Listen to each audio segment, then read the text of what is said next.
কি তুই আমাকে মারলু? নু এর বিচার চিঙ্কু মাস্তান করবো।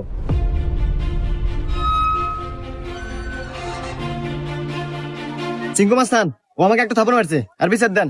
এই আমি সিংকু মাস্তান, এই এলাকা যত সমস্যা সঠিক সমাধান আমি নিজে দেই। নয় ওরা একটা থাপড় খাবো, আর নাহলে এক থাপড়ের বদলে 10টা জরিমানা দেবো। সিংকু মাস্তান, আমার কাছে তো কোনো এখন টাকা পয়সা নাই, একটা থাপ্পড়ই দেন। এই মার একটা থাপড়।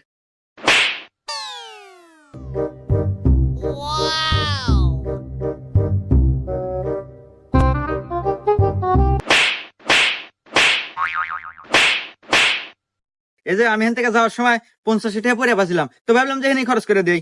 এত ধরেন 30টা আপনি নেন আর 20 টাকা দিয়ে দিন, থাকে। হুমুন্দি কয় গিরা? 20টা আপনি রেখে দেন, আমার লাগবে না।